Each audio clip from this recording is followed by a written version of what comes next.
እንባ ትረካ ክፍል 10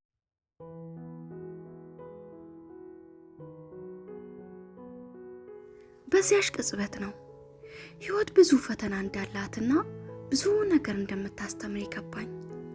በጣም እያነባው ቢሆንም ጭንቅላቴ ለሁለት ተከፋፍሏል። በቃ ሊፈነዳ ነው። እንደዛው እያለቀስኩ እያለ ነው አጎቴ ተረብሻ ይሆናል ብሎ ቤኑ ልጄ እያለ በሩን ሲከፍተው በብርድ ልብስ ተሸፋፍኜ የተኛው መስዬ ጸጥ አልኩ። ወይ ተመስገን ነው። አልሰማችም ደክሟታል ማለት ነው። ተሸፋፍናን የተኛችሁ ብሎ በሩን ዘግቶ ወጣ። እንደወጣም እንባይን ልቆጣጠሩ አልቻልኩም። ይበልጡን አነባው። እስከ ጠዋት ሳለቅስ ነው ያደርኩት። አንሶላይም በደም ተጨማልቋል። አሁን ምን ነው ብዬ ደግሞ በጭንቀት ልፈነዳ ነው። ከጠዋቱ ወደ 2 ሰዓት ተኩል አካባቢ ያጎቴ ሚስት እቴቴ በሩን በርግዳ ስትገባ እያለቀስኩ አገኘችኝ። ምንድነው ቤንዬ የኔ ልጅ ምን ሆነሻል ብላ አቀፈችኝ። እያለቀስኩ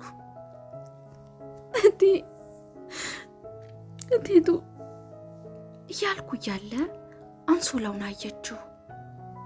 ወይኔ ልጅ ለዚህ ነው የምታለቅሽው? አይዞሽ ያጋጥማል እኮ። ይሄ እኮ ተፈጥሮ ነው። በወር የሚመጣ የጤነኛ ሴት ምልክት ነው።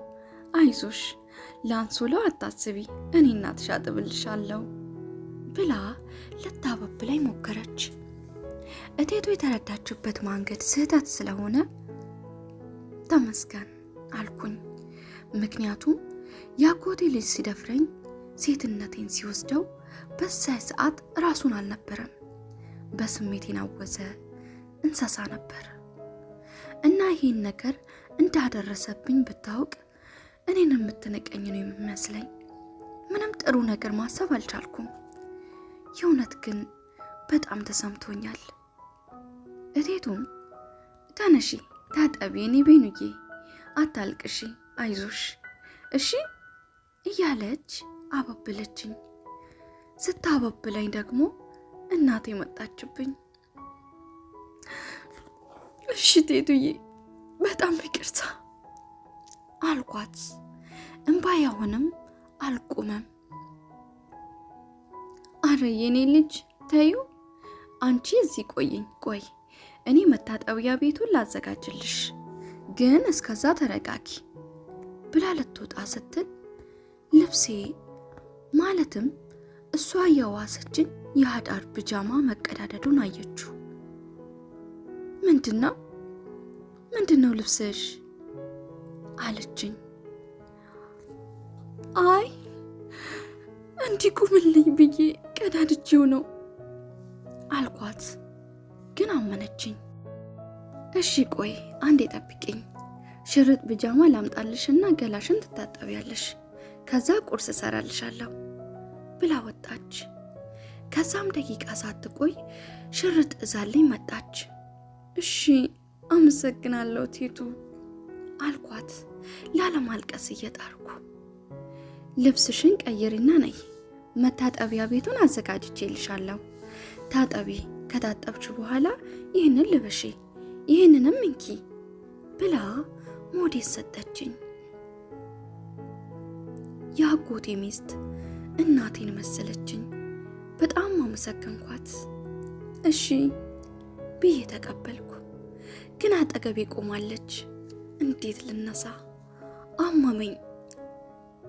እቴቱ እኔ ሰው ያለ ልብስ ስላት፣ እሺ ቤንዬ ግን እኮ እኔ እናትሽ ነኝ፣ አትፍሪኝ፣ ለማንኛውም ልውጣልሽ ብላ በሩን ገርበብ አድርጋ ወጣች። ግን ደግሞ የወር አበባ አልነበረም። ራሴን ተጠየፍኩ። እንባዬ አሁንም ይፈሳል። ጠንካራ መሆን እንዳለብኝ ለራሴ ቃል ገብቼ ልብሴን ማውለቅና መቀየር ጀመርኩ። ግን በጣም አመመኝ። መራመድ አቃተኝ። እንደምንም ራሴን አጠንክሬ ልብሴን ቀይሬ መታጠቢያ ቤት ገባሁ። እያነከስኩ ታጠብኩ። በጣም ፈተኩት ገላይን። ግን የሱ ጠረኑ ያላቀቀልኝ አክል እንደረከስኩ ተሰማኝ። እንደምንም ላቴቱ ብዬ ጨርሼ እየተንገዳገድኩኝ የግዴን ወደ መኝታ ቤት ሲሄድ እቴቱ ሁሉን አስድታው አልጋውን አንጥፋው ደረስኩ። ወይ ቤኑዬ ጨረስሽ?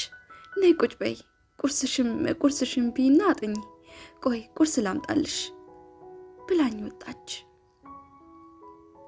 እውነት ግን ያጎቴ ልጅ የቴቱ ልጅ ነው ብዬ አለቀስኩ።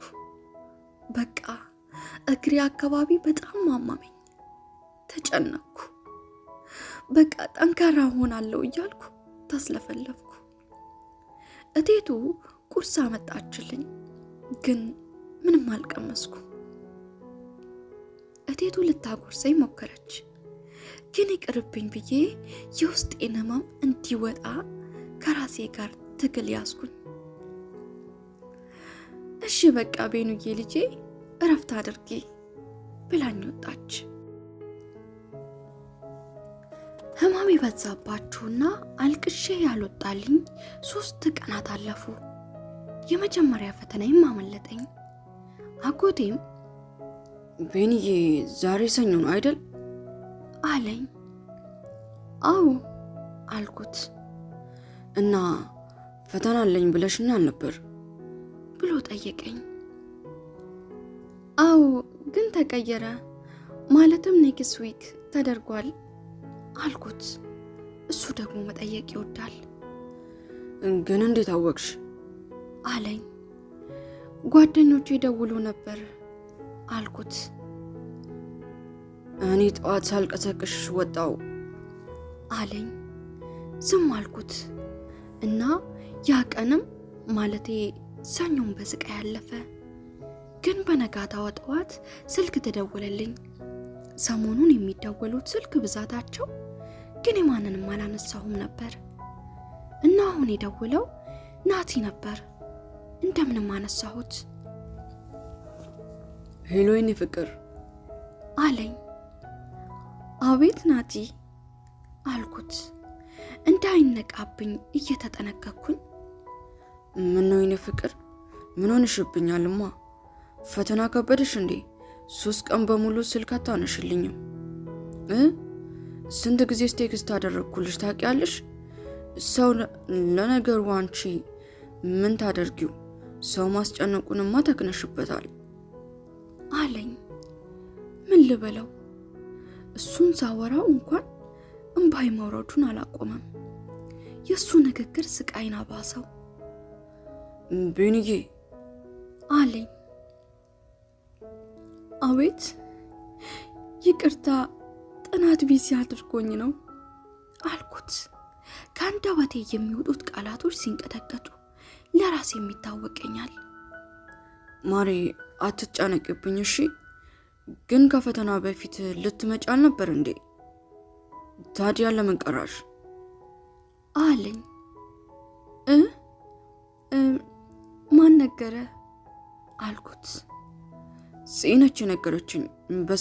በሰላም ነው አይቀራሹ አለኝ።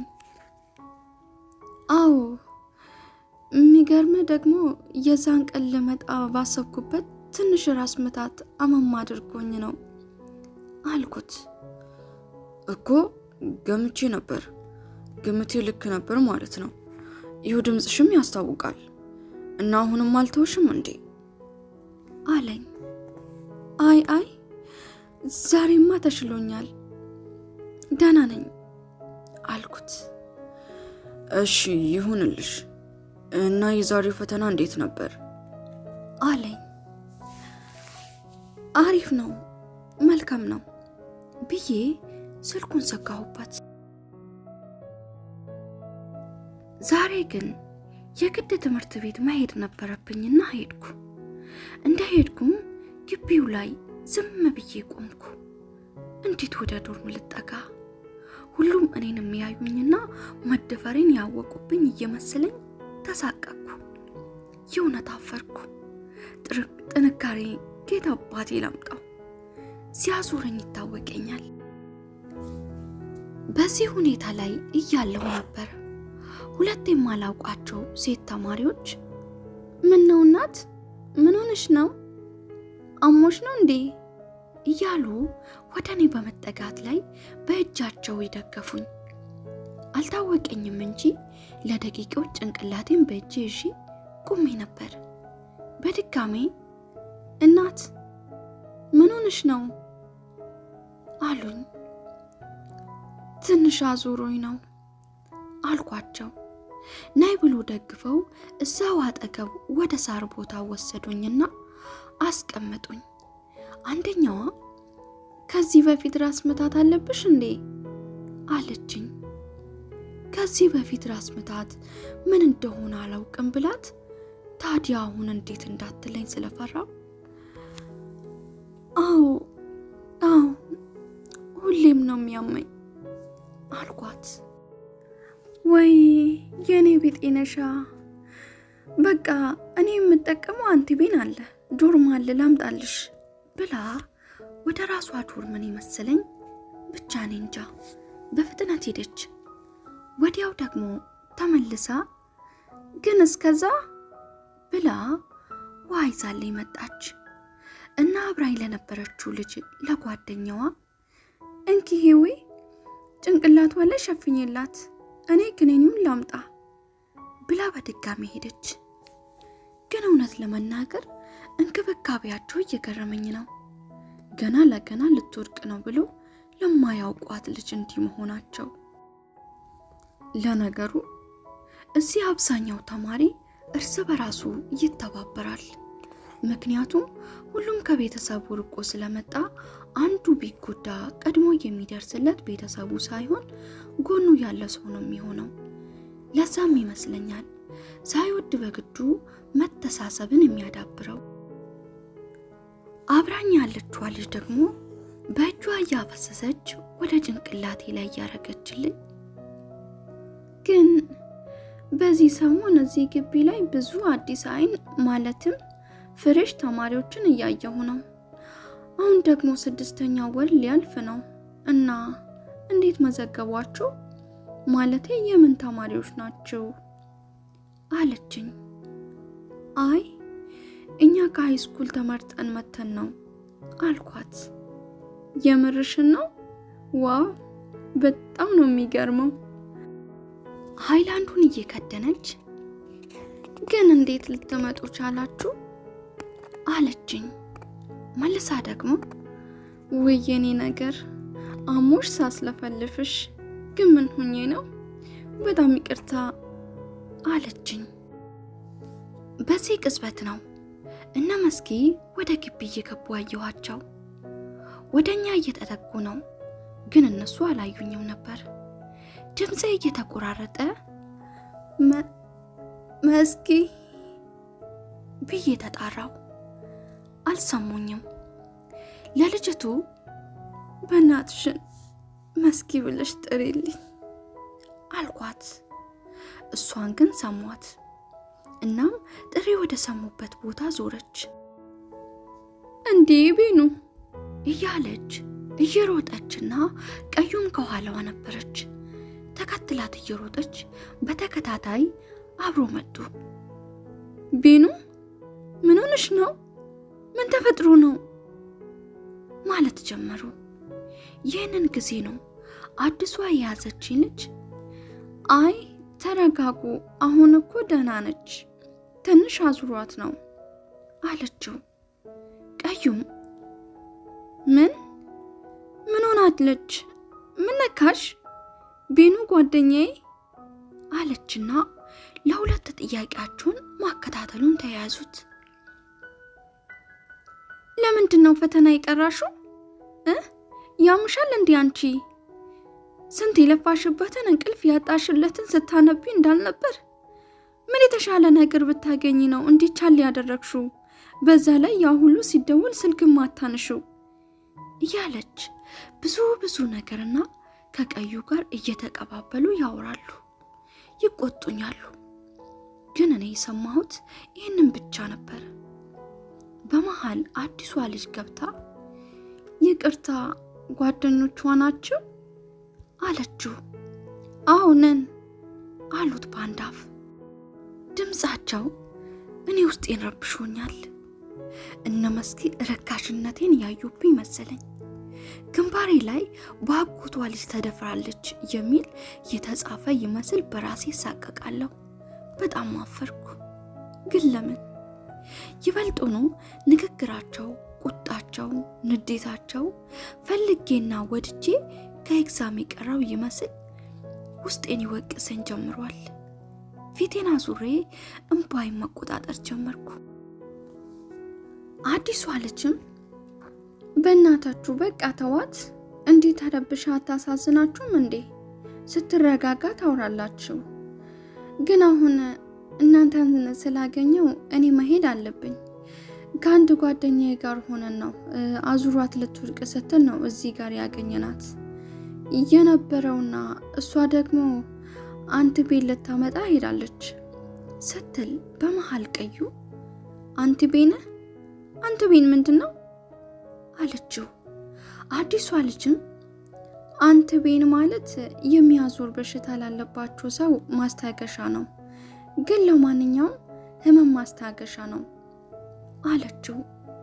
ይህንን ጊዜ መስኪ ቤኑ የሚያዞር በሽታ አለብሽ እንዴ አለች። እኔ መልስ የለኝም፣ ጸጥ ረጭ ብያለሁ። አዲሷ ልጅ አሁንም አታስጨንቋት፣ ትንሽ ታገሱ፣ በቃ አሁን እናንተ አላችሁ እና እኔ መሄድ አለብኝ። ለማንኛውም ግን ህይወት እባላለሁ አለች እና ወደ እኔ ዞራ እግዚአብሔር ይማርሽ እህት ብላይ ልትሄድ ስትል እጇን ይዤ አመሰግናለሁ ህይወት አልኳት። አረ ውድ ምንም ማለት አይደለም ብላ ልትሄድ ስትል እነ መስኪም በድጋሜ እግዚአብሔር ይባርክሽ እናመሰግናለን አሏት። አረ ጣጣ የለውም የእናት አባቶቼ ልጆች አታካብዱ፣ ኢትዮጵያዊ እኮ ነን አለችና በድጋሜ እግዚአብሔር ይማርሽ ብላኝ ሄደች። ከዛ መስኪ በፍጥነት ስሚ፣ አሁን ማንም የለም፣ ስለዚህ የሆንሽውን ተናገሪ። ከፈተና ለምንድን ነው የቀራሹ? በዛ ላይ ስልክ አለማንሳትሽ ምን የሚሉት ነገር ነው? ከዛ ከናቴ ተብዬው ጋር ናፍቆትሽን ስትወጪ ነዋ። ቆይ ቤኑ ቤት ፈተና መቅራትሽን አውቀዋል? ሌላውስ እንኳን የገረመኝ ነገር ለወንድ ብለሽ ፈተና መቅራትሽ ነው። በዛ ላይ ዳንን ከእሑድ በኋላ አላገኘነውም። ቢያንስ እሱ ፋዘር ጋር ደውሎ ለምን ከፈተና እንደቀራሽ ሊጠይቆ ብለን፣ የሚገርምሽ እኮ አንቺ ጥለሽን ስትሄጂ እሱም ከዳን። እሱም ስንደውልለት አይመልስም፣ ጭራሽ ጓደኞቹን ጭምር ጠገቡብን። እሺ ቆይ ቤኑ ታዲያኛ ምን እናስብ? ስንቱን ነገር እንዳሰብነው ፈጣሪ ብቻ ነው የሚያቆየው እውነት አለችኝ።